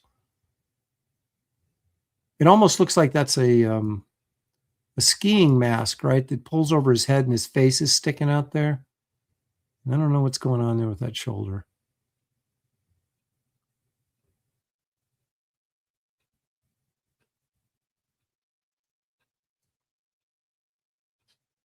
But if it is a Bigfoot, it's definitely a mutant Bigfoot. So it probably has even less friends than a regular Bigfoot might have.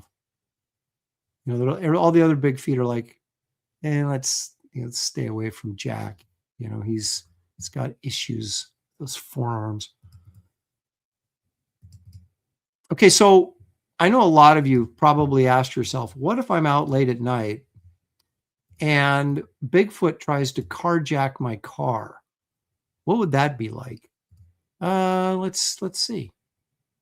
Now, whenever someone says creepy sighting in New Hampshire, wait for it. Isn't that like, okay, this is staged and fake? Okay, here we go. So this guy's chasing after something, goes around the building, looks at his car in the carport. Right there it is. There he is, right there with the glowing eyes. Bigfoot trying to break into his car. Now, I have a little bit of a problem with the glowing eyes because when he's not looking at the camera, his eyes are still glowing. So if this potentially could be a guy in a costume with like light bulbs in his eye sockets. And then it jumps like it's coming after the dude, and then he turns and runs. But so I guess we can assume that Bigfoot did not actually gain entrance into his car and steal it. He got surprised and the guy took off. Now, why? I mean, New Hampshire, I guess, has got a lot of wooded areas and stuff. I've never been there. One of the few states I've never been to. But what the heck? Where did this Bigfoot come from? Because we see this is an apartment building, probably. I mean, I guess it could be on the edge of some wilderness. But I'm not buying the scenario here. Now, and I'm not buying the glowing eyes either.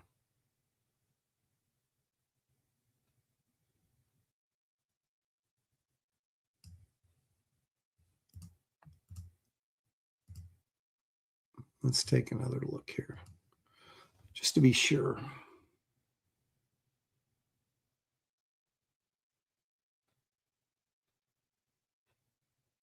Randy Howell says, if it was Vermont, I would guess it was Bernie Sanders.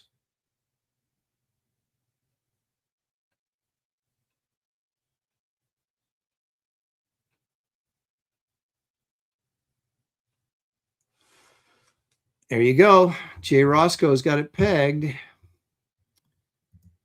Sorry, Rasco. My apologies. The black shadows on the figure are darker than anything else in the environment. That is a clear sign of visual effects, fakery.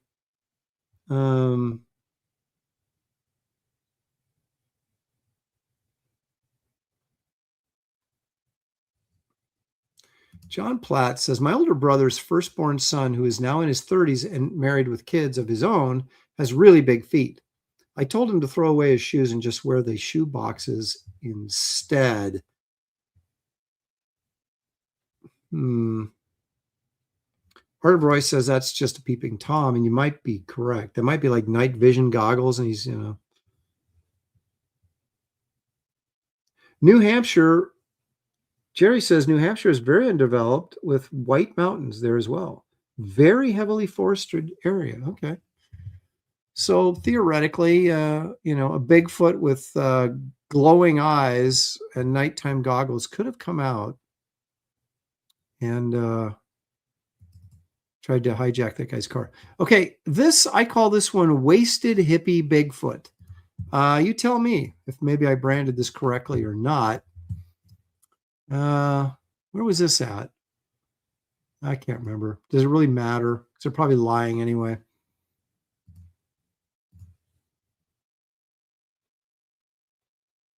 I love how they have this. A lot of times they just cut or the camera turns away. This one like fades out. So this looks more like Jerry Garcia than it does Bigfoot to me. Look at the hair. This dude is definitely wasted.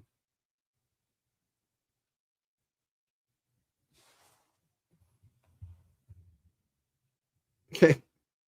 Bob and KC says this is legit.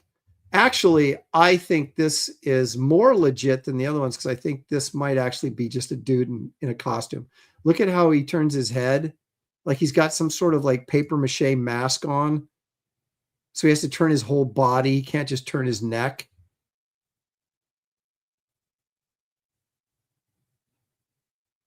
I love the scraggly hair. And there's evidence of a beard here and the scraggly hair. Who's the guy? Martin Molnar? Was that his name? Blonde-haired guy with the mustache, actor, comedian. He was in a lot of stuff, but he was not Second City TV. What was it called? That weird show, Fernville or something like that. And then he was also in Mr. Mom with Michael Keaton. He was Terry Garr's boss. That looks to me like this, like, him and, unkept version of him.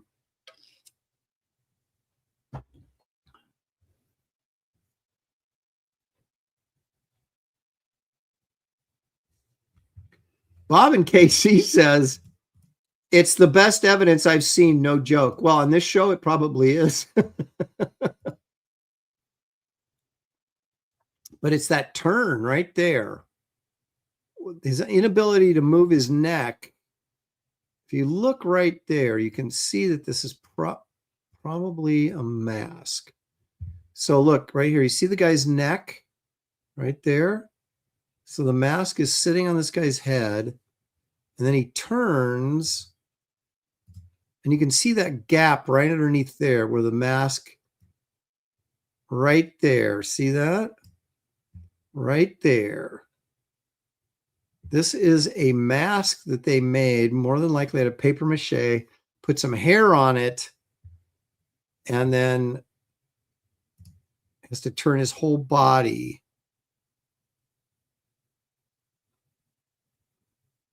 But in a weird kind of way, I sort of like it.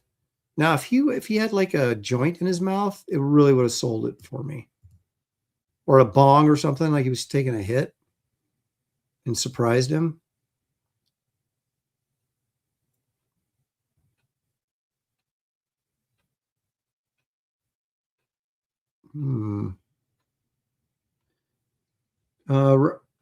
Jerry Rasco says, ghillie suit and a face mask. This is a hunter out before dawn, getting ready for deer hunting. I would buy that too.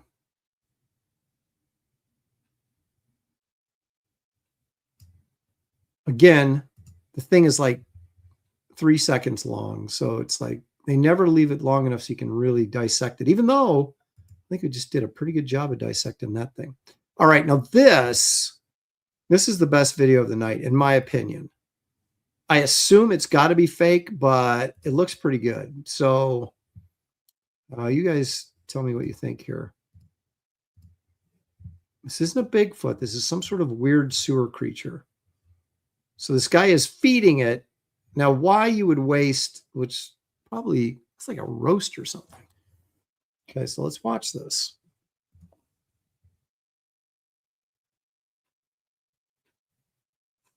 Here it comes. And it goes back in the water. So look at the flies coming out of there. Let's watch this again. If you look carefully at the bottom, you can see it starting to come up out of the water. So there's right here. See, you can see it right there. And then it comes all the way up. Boom. That looks real. There it comes.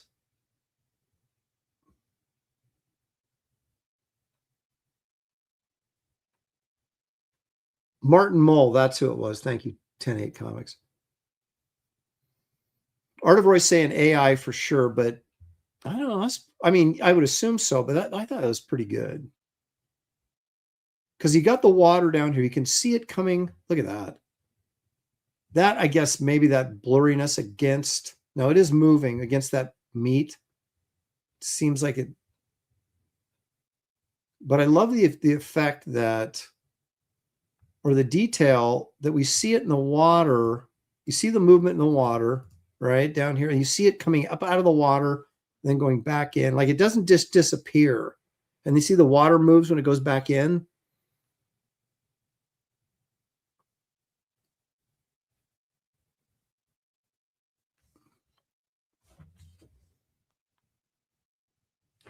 This looks a little problematic right in there, but I think that's pretty good.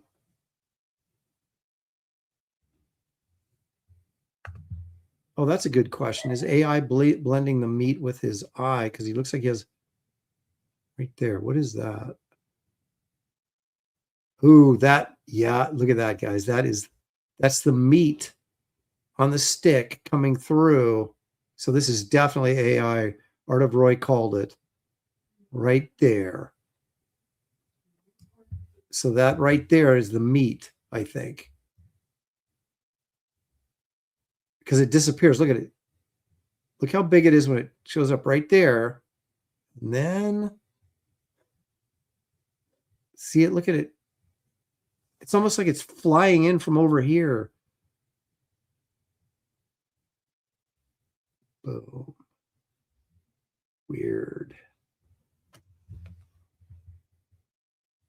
But I do like the attention to detail down here at the bottom with the water.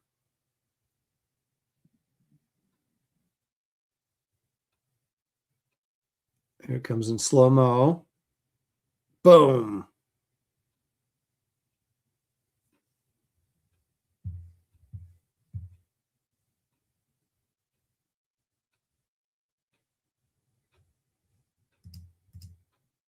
Notice it eats the stick too, and definitely the meat clipping through the creature. Okay, wait a minute. Did I miss the stick part? I probably did. Let's see what happens here.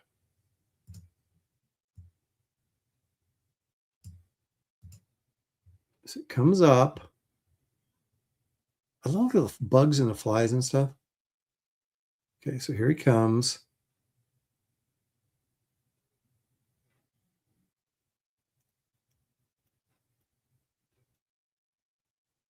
Yeah, the stick sort of disappears. It doesn't really break or anything. You'd think some of it would be sticking out of his mouth, something like that.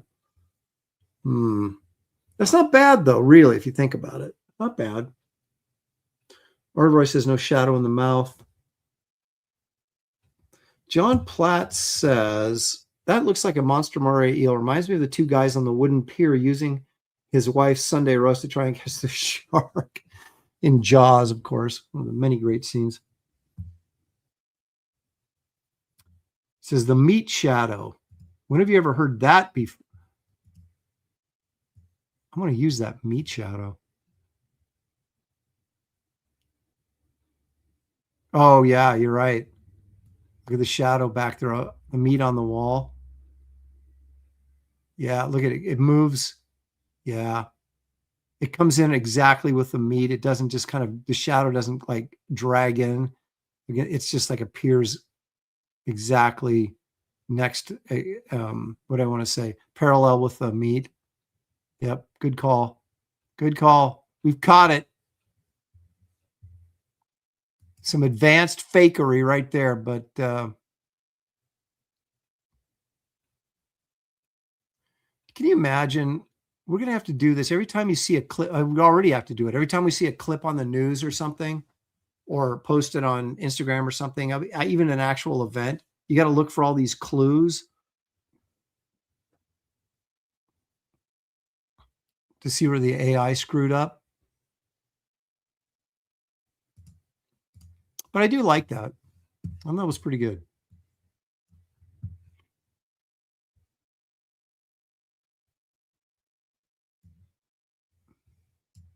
That's a good point too. The moray eel may be real, but the meat isn't for sure. So basically taking elements from different videos and putting it together. I see. Iodine has clipped me saying parallel with the meat, Wraith of God versus the meat shadow. Quorum says Aaron knows his meat shadow. I gave that to Quorum, but you all deserved it.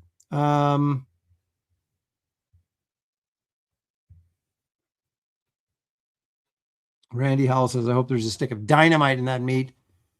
All right, gang. There you have it. We got a late start. Still squeezed 2 hours out of the show. I don't think that's too shabby. Please hit the like and subscribe. I haven't said that in a long time. I've given up on trying to grow my channel. I'm just doing it for the heck of it. And of course, to promote Barbaric Adventures. And as you'll see, this is a painting in progress right now for the exclusive Kickstarter campaign cover, which will be coming soon. But in the meantime, if you haven't backed the campaign, check out the Indiegogo campaign. It's now back open for business, and you'll find a link in the description of this video, also pinned to the top of this chat. You can go to aaronlopresti.com. You'll find a link there on the homepage, and you can also go to X and see it on my profile page, and also on Instagram. So I'm all over the place. So if you haven't backed, get in there and back. It's going to be a great book, and we're always, we're all in the midst of working on our stories for that book and getting pretty excited about it. It's going to be some really good looking artwork in that book and some good stories too to go with it. So thank you all. Thank you guys for the super chats, and thank you for your participation. Could not do it without you. We'll see you guys right here during our regular time next week on Comics, Cryptids, and Cannonballs. Good night, everybody.